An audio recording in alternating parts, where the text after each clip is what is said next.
As many of you know, CABAL's units, well, there wasn't a lot of variety. And since I didn't want to miss the opportunity, and because most of you wanted me to talk about mods in this episode, we'll look at CABAL's units across different mods, and I'll speculate divided by theorize about their origins and battlefield capabilities. The mods I'll be using are Factions, Ion Shock, and Twisted Insurrection. So let's get started.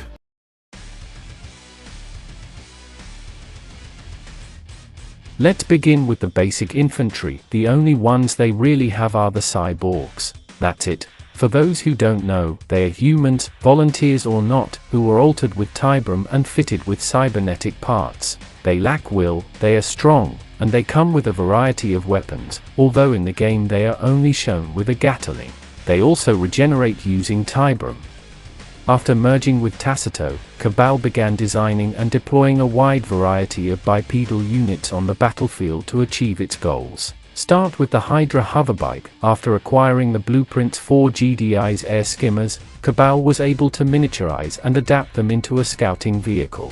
It's not an attack bike but now can float and travel over water. It carries the usual missiles and is used for ambushes, hit-and-run attacks, and reconnaissance. Another scouting unit, but now quadrupedal, is the Cobra, a unit armed with a laser, basically a laser turret on legs. It's fast, useful for scouting, attacking infantry, damaging lightly armored vehicles, and in large numbers it can threaten heavier vehicles. Next is the Cormac. Leaving aside nod-related armored vehicles, CABAL deployed the Cormac, a four-legged unit with cannons capable of destroying enemy armor. It can also bury its legs to improve defenses and free up the other cannon for higher rate of fire. All these units were inspired by the Reaper Cyborg, a unit introduced at the start of the Rebel Lion that transformed civilians and soldiers alike into those feared Reaper units. They include anti-vehicle and anti-air missiles, and nets to trap their victims. Before we get to the heavy hitters, let's look at other subterranean or unique vehicles in this mod.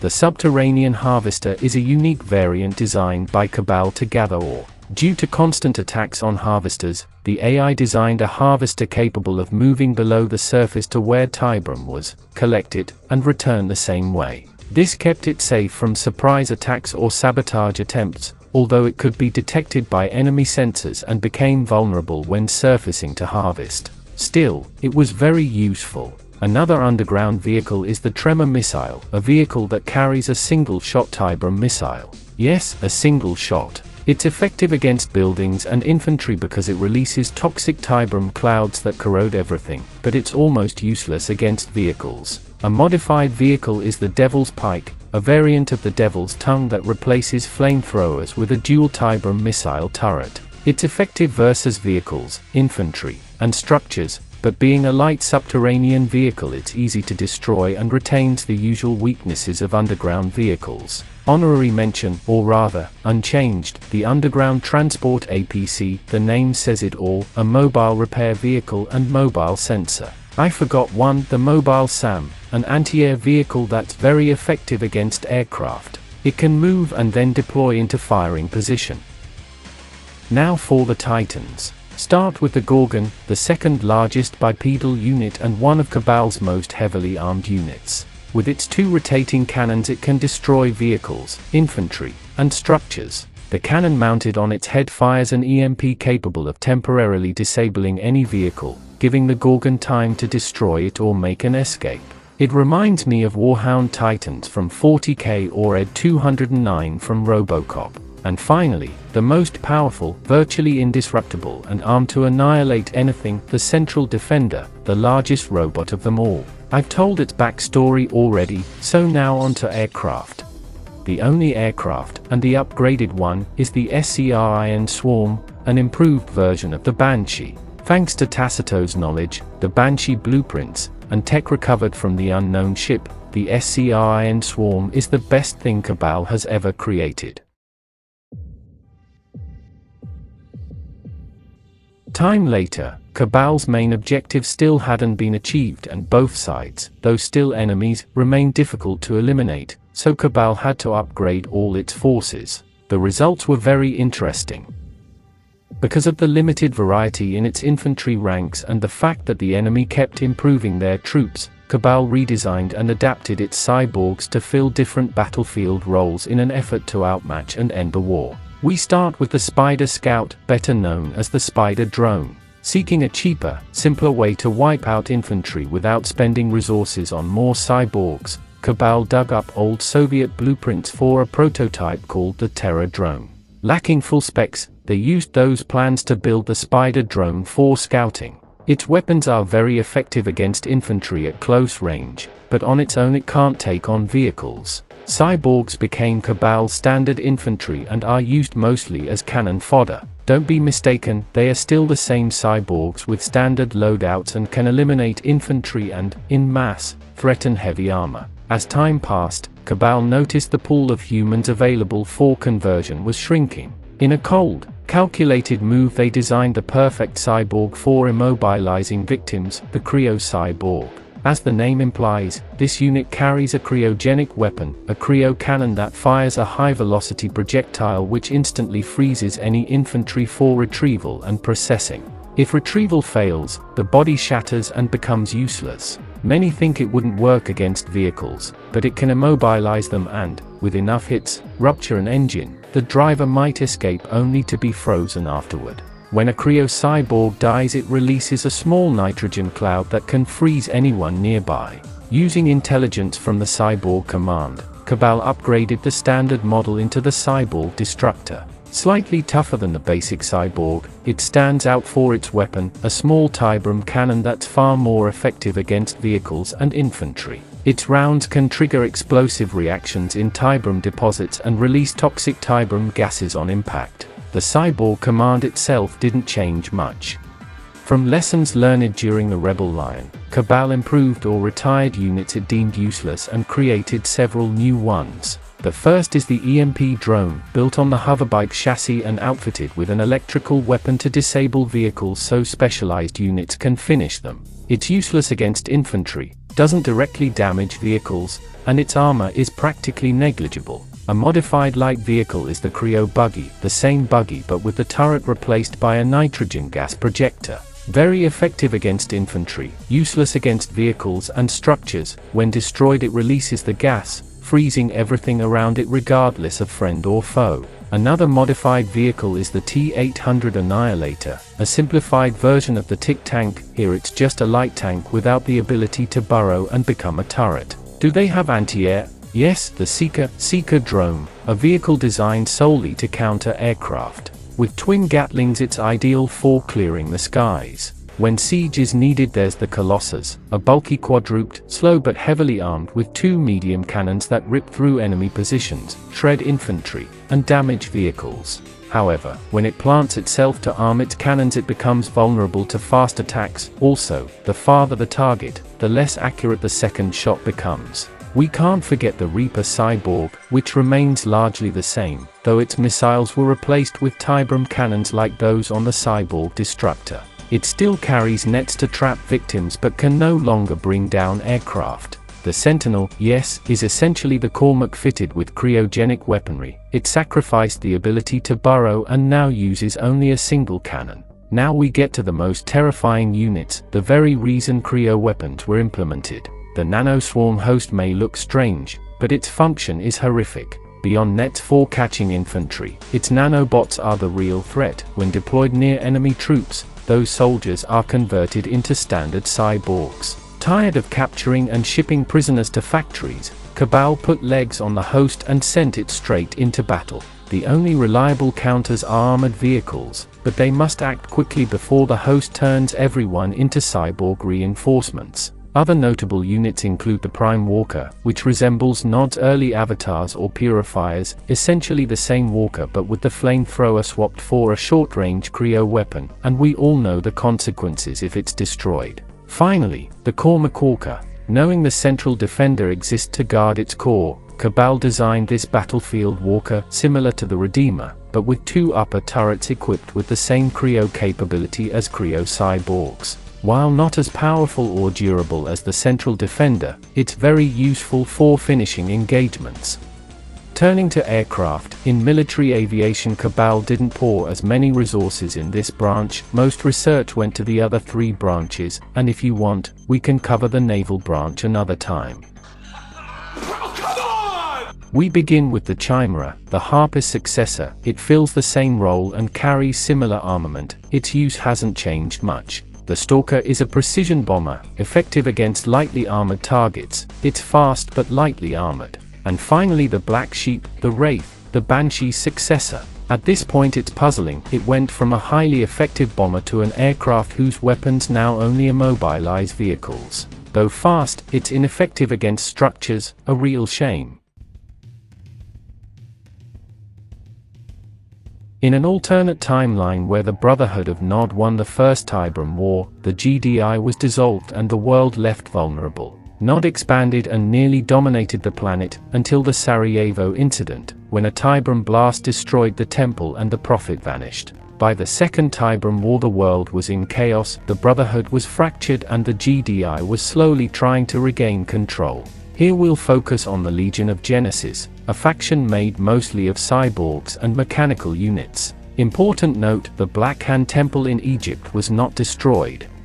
The Husk is Genesis's basic, simple unit, an evolution of the Initiates, specialized in close-quarters combat. Its claws can tear apart infantry and light vehicles. The Disciple Cyborg is the cyborg we all know. Next. Thanks to advances from the Black Hand Temple, the cyborgs were perfected and the cyborg acolytes were born, the best of the infantry. With their laser armament they can take on infantry, vehicles, and even aircraft. They are the product of years of research and are expensive to produce. The Infector Command of Nod specializes in Tiberian warfare and close handling of Tiberium-tainted life forms. The Infector is armed with the SMR-2, a sniper rifle that fires capsules filled with a Tiberium mutagen that either kills instantly or transforms the target into a Visceroid within seconds. The Infector is feared by both GDI and Globotech infantry. Since enemy infantry tends to flee on sight, Nod also equips them with the YS-51 web launcher,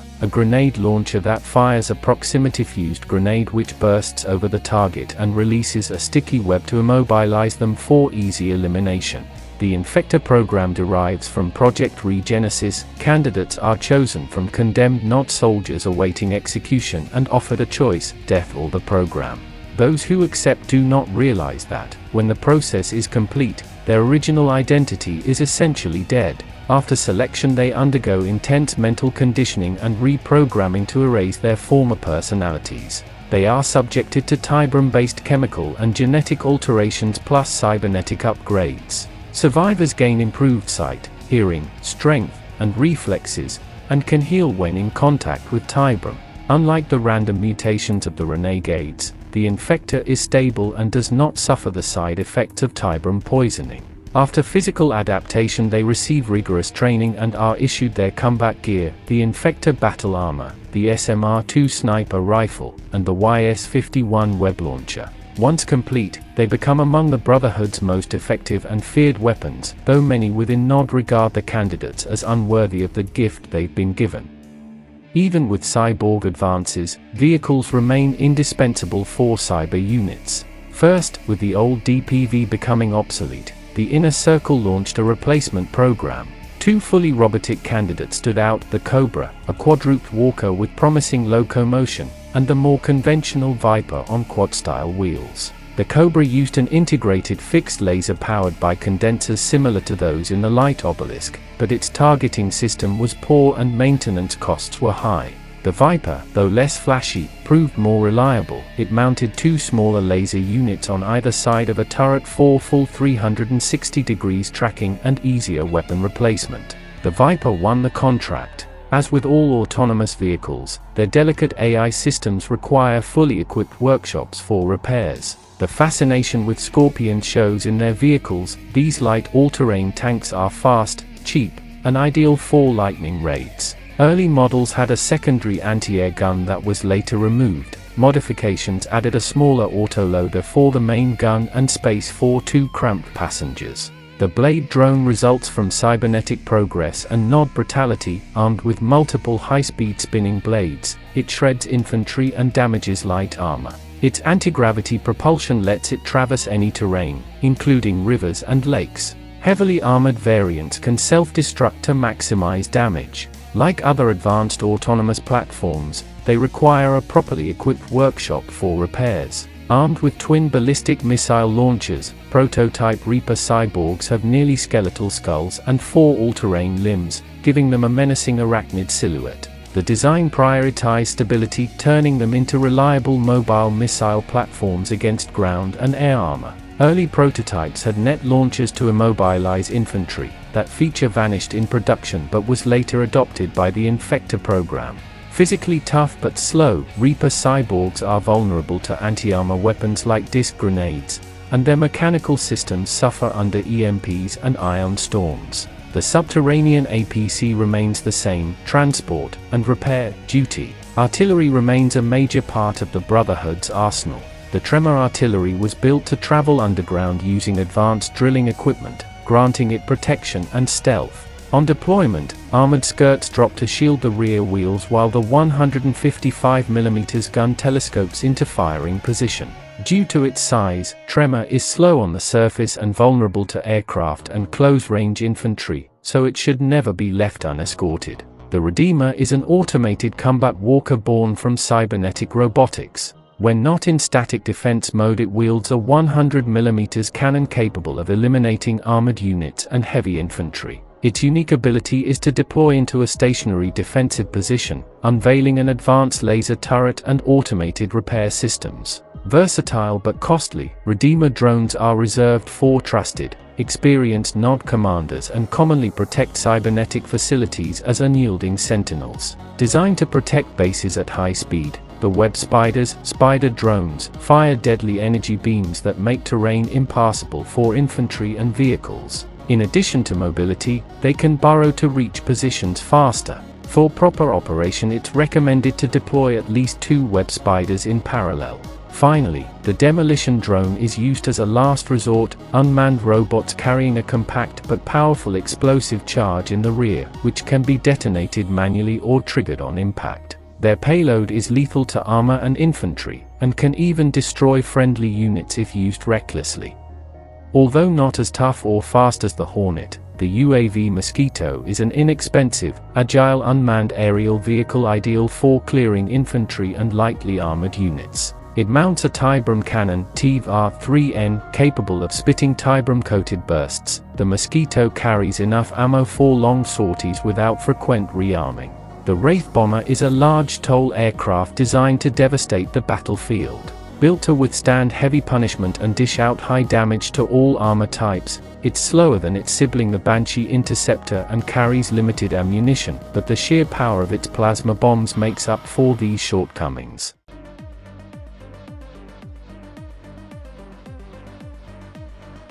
The CABAL was one of the most dangerous threats humanity had to face during the Second Tiberian War. Had it survived or established itself as a new faction, it would have posed an even greater danger than the Skrin. Or so I think. For now, I'm closing the section on Nod's deadliest AI, and starting the mod section, something I wanted to do, and I know you did too. In the next video, we'll talk about the Naval Branch, and, afterward, the Red Alert 1 universe. Like, subscribe, comment, and see you next time, Commander.